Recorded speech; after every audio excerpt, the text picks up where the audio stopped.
Welcome to FranCoach's Franchising 101 podcast series. Here we talk about all things franchising. What is it all about? Is it for you? How do you find the best one to own? And so much more. Now your host, Tim Parmeter. Hello, everyone, and thanks again for tuning in to the latest edition of FranCoach's Franchising 101 series. I am Tim Parmeter, founder and CEO, and your Franchising 101 podcast host. Today, we have one of our franchise partners joining us today. And again, technically not just one. This guest is the founder of one of the really big and upcoming groups of franchises. So we're excited to talk to him about their brands, but also all the different advantages of being in a fantastic group like this. But before we get started, quick reminder of who we are. And FranCoach is a national search firm dedicated to working with individuals like yourself who are interested in owning a franchise. We're partnered with well over 600 of the top franchisors in the country, and that spans nearly 70 industries. Our goal is to help clients find the absolute best franchise for them to own. And the goal of the Franchising 101 podcast is to help educate you on all aspects of franchise ownership. So that's us. Now let's get to the good stuff. And again, this gentleman has been in franchising for a long time. He's a founding partner of Horsepower Brands of Franchises, Mr. Zach Beutler. Zach, thanks for joining us today. Hey, thanks, Tim. It's great to be here. We appreciate it and excited to talk to you and learn definitely about Horsepower and all of the amazing brands you've got going and all the stuff behind the scenes. But we care about that, but we care more about the people around here. And I love hearing the stories of how people got into franchising. I know you've been in it a while, but give us a little scoop on Zach before we get into Horsepower. Yeah, for sure. I know my background in franchising, is somewhat unique. I've sat in almost every seat possible. I've been the part-time associate at a franchise, the GM of a franchise, a franchisee, multi-unit franchisee, failed franchisee. I've done franchise development, consulted, and now franchisor. And I think when I look back, I got my start with a company called Complete Nutrition. And Complete Nutrition was a supplement store similar to like a GNC. And the background on that concept was the gentleman that founded it owned the top grossing GNCs in the country and left there to start his own. And when he first opened, a few weeks in, I was walking by the store, and as a freshman in college, I was 18 years old. I walked in and got a part-time job, and 2 weeks later, everybody in the store quit, and I became the manager by default. And looking back on that, I really wasn't the best student and didn't like going to school. And one thing led to another. I ended up taking that one location out of the 5 corporate stores and built up to the top performing location. And I was far younger than the other GMs, so I was always kind of the runt of the litter. But I worked hard and I did some things that were a little bit different. And I always try to do things with the end in mind when you look at making ethical decisions.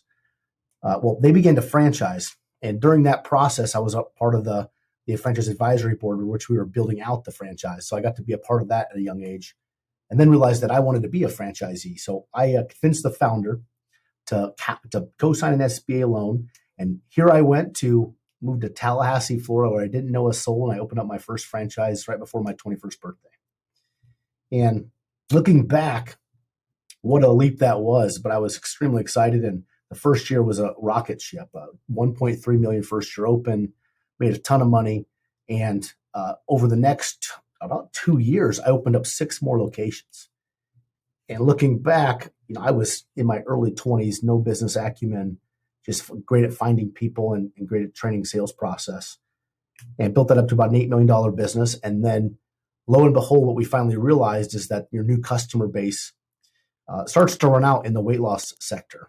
If it works, they quit buying it. And if it doesn't work, they quit buying it. And Amazon came in, bodybuilding.com came in and really flipped that business on its head. And I was personally guaranteed on 7 different leases for 10 years. I was a young kid. I'd signed the paperwork, didn't even look at it.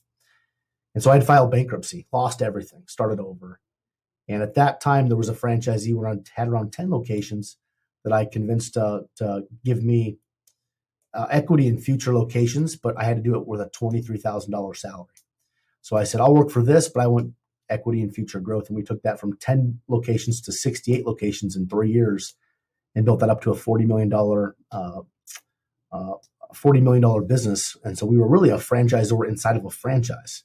We owned 35% of the system at that time. Well, I ended up selling my equity there, and I got into franchise development. And my role was really help emerging brands grow. And the first brand that I worked on was my now business partner, Josh Skolnick. It was his first brand, Monster Tree Service. And I really believe that there are certain people that you're destined to meet and work with. And that was Josh and I. I think we've talked every day for 6 years. And we had a lot of success with that. Then we got into Redbox Plus, which is a portable restroom franchise that we built out. And we were very fortunate to sell both of those concepts to private equity. And that led us down the path to really start our own portfolio company. We had built 2 franchise brands, and we wanted to take that same approach we built 2 franchise brands and ended up selling them to portfolio companies. And we thought, well, we've now built 2 brands out with success. Why don't we become a portfolio company? So we started building emerging franchise brands. And today we have 7 franchise brands with over 1,000 locations across the country. And we've vertically integrated. So we own a lot of the shared services that support our franchisees. And so it's been a wild, crazy, good ride. That is awesome. Well, and I think though you're with Complete Nutrition, right? Like it kind of has a bad ending, but you were super successful with that. I think it also proves that like you don't have to be, I don't know, like an old person like me that's like, or well, I've got this degree and that degree and this certification. That like sometimes just like that hunger and that drive to succeed. And I'm sure you guys, I'm sure with all of your locations, you've got owners that are in their 20s that are super successful. And I think that's one thing I always want to get people to understand. Like, you don't have to be like old and gray or bald because your hair all came out. You can be young and have that drive to do something yourself, right? So that's a fantastic story. I love that. And kind of, like you said, even a little dumb luck on how you first just walked in the door. So all that's led us here with Horsepower. And I don't want to go in depth on all the brands because that'll take us like 7 different podcasts. But give us like a quick peek. What are the brands that you guys currently have with Horsepower? Yes, we have a unique acquisition strategy where there are specific requirements on concepts that we want to be in, and then they have to meet those requirements for us to be interested in. So we have 7 franchise concepts today. The first was Mighty Dog Roofing, roofing, siding, windows, gutters, and now solar. That business has around 400 territories across the country and has been very successful. It's now one of the largest roofing companies in North America. Our second brand was Blingle, which is outdoor lighting. So landscape lighting, event lighting, holiday lighting. That one's been an absolute rocket ship and a really fun brand to work on. Our third brand was iFoam Insulation, which is spray foam insulation blow-in for both residential and commercial. That's one of my favorites, to be frank. We have Heroes Lawn Care, which is really 3 franchise brands in one and is geared more towards an absent or semi-absentee investor. And that is pet waste removal, sprinkler repair, as well as fertilization and aeration of the lawn. So the really high margin services. Then we have Gatsby Glass, which is a premier interior glass company. We have Groovy Hues Painting, which is exterior and interior painting for both residential and commercial projects. And then Bumblebee Blinds. Bumblebee Blinds are window coverings for both commercial and residential applications. And so those are our 7 brands that we've launched and built out, and we should have another 2 or 3 brands this year. Nice. Super exciting. And so was this by design that we've kind of stayed within that essentially kind of that home service realm so far? Yeah, it's probably a good for me to talk about why we have a home service focus. So all of our brands are in the home service sector, but there are some specific requirements. Like we would never look at a mosquito concept, for an example. The average unit volume is just not high enough for us. So we want concepts that are services that are needed by all, where there's a lot of consumer demand, yet a lot of competition. And we want that competition to be very fragmented, because what better place for franchising to really thrive, where you can leverage a nationally backed yet locally owned company with better systems and processes, better lead acquisition strategy, and you can compete against the mom and pop in an industry where there's a lot of demand. And so when we look at those, there's two other things that have to check the box. And the first is that we need to be able to recruit labor. So for our franchisees, we own a recruiting agency that helps them find their labor source. If we can't assist them in finding their labor, that's something that we would really steer away from, because our franchisees wouldn't be able to build as big a business as possible. And then the other is we also own a digital marketing agency. So when we look at driving lead flow from a digital landscape, it's got to be in an industry that we can drive lead flow from the corporate office as well as in the local market. We've looked at some concepts where the only way to drive leads was to go into the market and figure out who owned a commercial building, and then figure out who that person is, then find them on LinkedIn and then network with them, which isn't necessarily repeatable. So we want large volume-based businesses with services needed by all, with fragmented competition, where we can find the labor and we can find the lead sources for the franchisees. No, I love it. And a couple of things you talked about, I think, are like the concerns people have right away when they start looking at something, and the competition, like, oh my gosh, the competition, right? Well, especially in home service, it's number one, fragmented. And then if it's mom and pop, it's like, hey, we'll get out there sometime later this week, versus, hey, all the technology that goes by, somebody coming out, told you we'll be there at 10, we're going to be there at 10 o'clock tomorrow, right? And that usually need a really small percentage of what your population is as well. But that labor force comes up a lot, right? So talk a little bit more about that, because I'm sure you guys hear it on your end. We'll hear it with our clients of like, I'd love to do that, but I've never managed somebody that does roofing or glass or insert home service thing here. How would I possibly find them? How would I possibly know that they're the right person? You've brought that in-house to be able to help with people. Do you run across, is that a problem? Were you able to like always be able to help your owners find great people based on those services you have, like inside horsepower? Well, it's interesting. So you think about a franchisor, it started out as its own mom and pop business, typically 10 or 20 years ago, and how they finally built their business up to a level where they thought it was repeatable and they could scale using franchising. But what they've never done is, they built up a lot of experience in that industry. And then when they launched their franchise locations across the country in different regions of climates, they fail to recognize that most of the franchisees aren't going to have that background. So for us at Horsepower, we are a little bit unique. We do not want people from the industry that the franchise is in. So like our roofing franchise, none of our franchisees came from the industry. They all came into this with zero experience. And so we want people to work on the business, not in the business. So what we have experienced, though, is as franchisees try to scale, when you first start a new business with new people in a new industry, it's a lot to manage regardless. Constantly filling the pipeline and having somebody in the bullpen waiting to go is always difficult.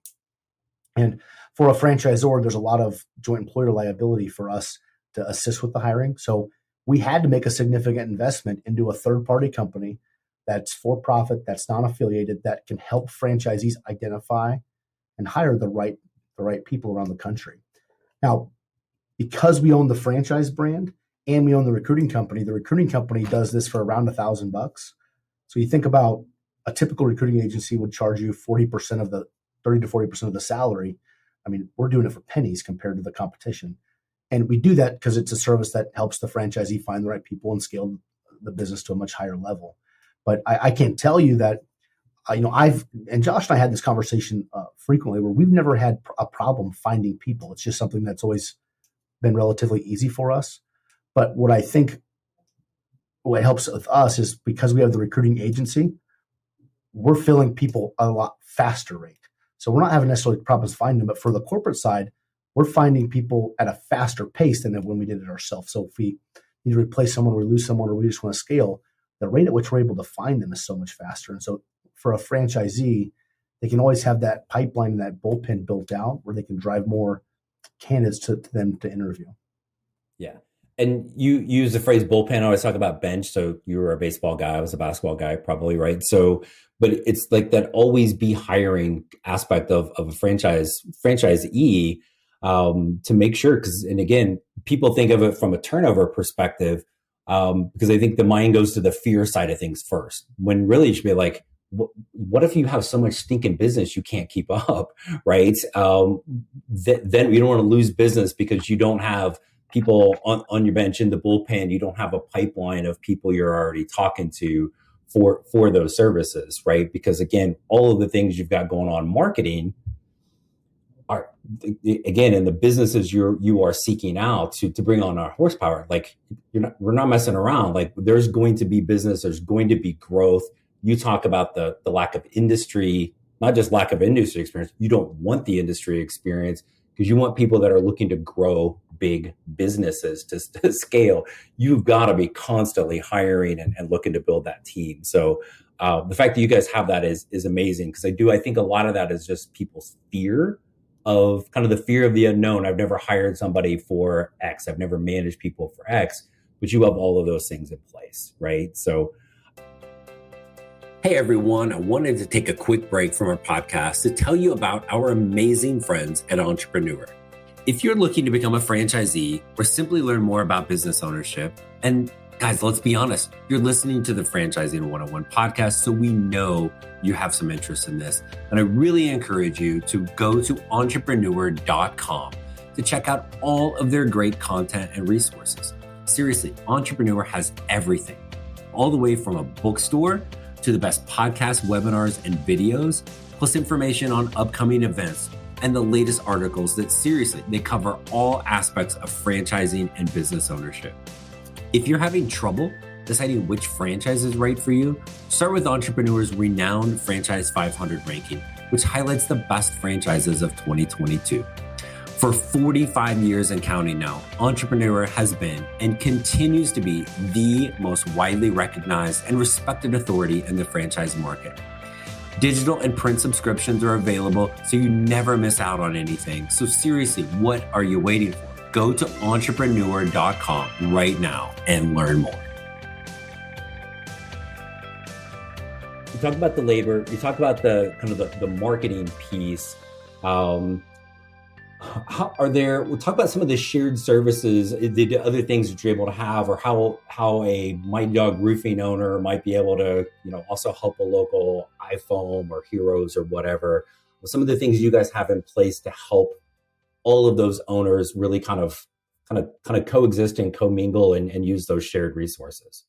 Well, so I guess I'll back up a little bit.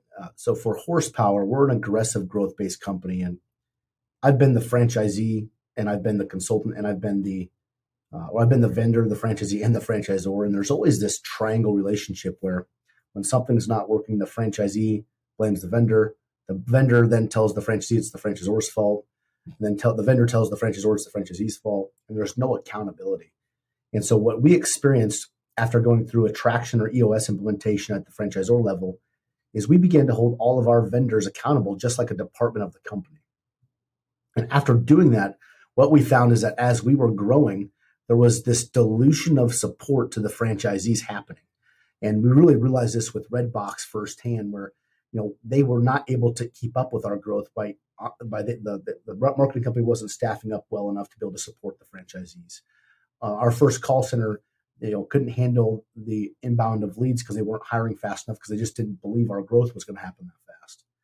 And so that really led us down a path where, to maintain our goal of having 25 concepts by 2025, we knew that we couldn't slow down. So we had to apply not just a monetary amount of capital, but also a lot of intellectual capital at these very complex problems to create solutions for our franchisees. So this led us down the path of acquiring the marketing agency, rebranding it, and launching the first ever commission-free franchise digital agency in the country. So the more the franchisees spend, the more goes back into their markets. We have a call center that specifically focuses on our brands, where the reps are all based out of the United States, and they're really trained on the industries as well as Horsepower brands and our values. We have a recruiting agency that helps franchisees find their own people. Tim, one of the more frustrating things I tell you is that we ordered, I think, 350 F-750 chassis from Ford for one of our brands. And also on top of that, I think over 300 different Sprinter van. And both of those orders were canceled. Well, when you're growing aggressively and you can't find equipment, what on earth are you going to do if your vendors cancel the purchase orders for you?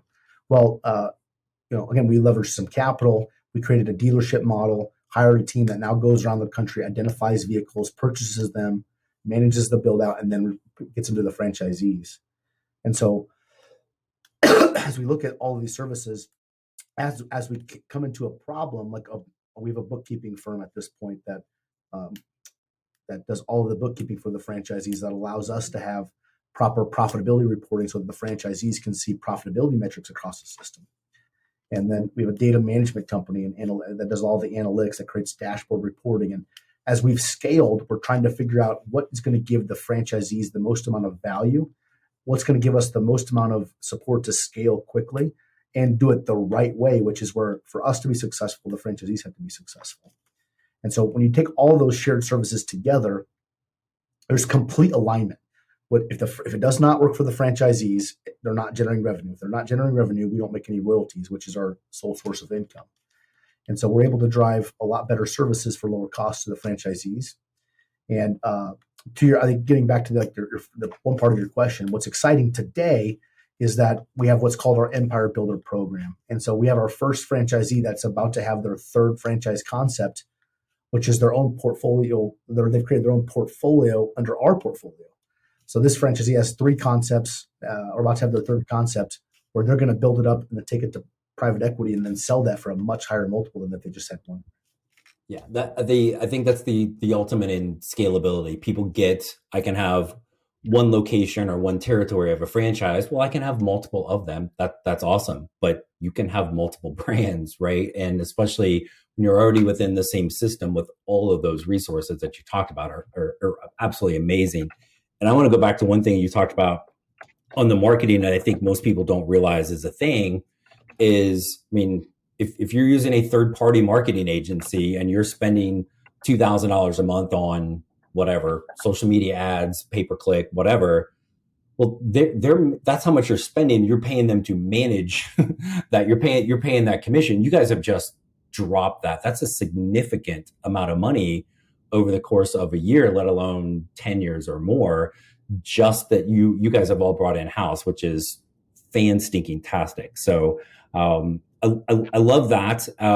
You have all of these things in place to help owners be successful.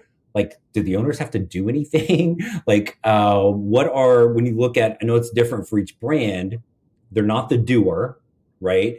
Is there a common theme in traits in an individual that you're looking for to come into any of the horsepower brands? That's a great question. We've done personality tests and we've done culture indexes, and there's not any way to determine who's going to be the best performer. But I can tell you what's important to us is that we want to work with people that we enjoy working with, number one. We do know that optimistic personalities make better business owners. They're focusing their attention on the positives and growing the business versus all the stuff that's going wrong. So they tend to lean more towards high payoff activities. But I think when you look at what we're doing at Horsepower, we're an aggressive growth, thick-skinned, fast-paced company as a franchisor. And our franchisees have to be somewhat aligned with that. I think one of the biggest things that we have done as a franchisor to improve, or I don't want to say improve success rates, but when we looked back over the last 5 years of all the low performers that we had to have conversations with, what were some of the common themes or common issues? And I remember almost every call, I've been through 2 traction or EOS implementations today, and everyone's been a humbling experience. As I went through that, there were certain things that I knew that were necessary in business. And so one of the first questions I asked a low performer, I was like, can you pull up the scorecard or the metrics that you're tracking week over week for performance so we can see what you're looking at? And the answer would be that they typically don't do that, or they're not measuring anything. They're just checking the bank account or the CRM every day. So that's an issue. The second would be that I'd say, well, what day of the week do you meet with your team to review performance, discuss issues, and solve those issues so that I can attend one to see what's going on? They say, we don't meet regularly. We just typically, we see each other every day, so we talk then. And so as we looked back at that, we realized that we were not doing enough to give franchisees the proper foundation or structure to start their business off correctly. So we now implement traction all the way down at the franchisee level, where they get a scorecard of all of the metrics they should follow and track. They get an org chart of who to hire. What are the key measurables of accountability or performance for those individuals they're going to hire? We do their vision traction organizer, which is their business structure. We help them with their first year revenue goals. We even bring an implementer into the process to train them how to run proper meetings, and even have a software they do it all on. And what I can tell you is that you cannot eliminate the psychological stress of owning a business. I don't think you'll ever get rid of that, but everyone buys a business for a purpose. And that could be monetary or could be for their children. But I can tell you that since we implemented this traction at the franchisee level, our franchisees are getting off the ground with more revenue, and they're doing it at a much faster pace. But what I think is important is they're getting there with less stress. And if you can get people to their financial goals as quickly as possible with the least amount of resistance and stress, that is the goal of any franchisor, I believe. And so if you take what we've learned, we're trying to push this into franchising to get more franchisors on top of this, because franchising needs other franchisors to be successful too. But over 90% of our franchisees are first-time business owners. And this has been one of the best things that we have ever done in the last 5 to 10 years to support franchisees. Because it's all part of the structure, right? And it's not traction. I'm trying to think of the business book. It's probably behind you. But it's the phrase, it's gradual, then it's all of a sudden, right? Get a grip, traction. But again, it's like things slip, and they slip, and all of a sudden you're like, oh, holy crap. And if you're not looking at those, and again, I think sometimes people come out of the corporate world and they're a little over the corporate lingo, but some of it is there for a reason. And what are your KPIs? What are your metrics? What's your scoreboard? And you've got to be able to see those things every single day, and to be able to, again, add that into people. I think you guys are, from my experience and certainly talking to you today, like very aware of what's working and what's not. And when something's not working, fixing it versus going, no, that's on you, right? Or sticking your head in the sand, because we all know people or businesses or franchises that will do that. So kudos to you guys for like taking all of those steps to, again, like not mess it around. You're coming in here as an owner of a horsepower brand. You're gonna have that success. There's always stress, right? But you're in control of it. But we're gonna limit that.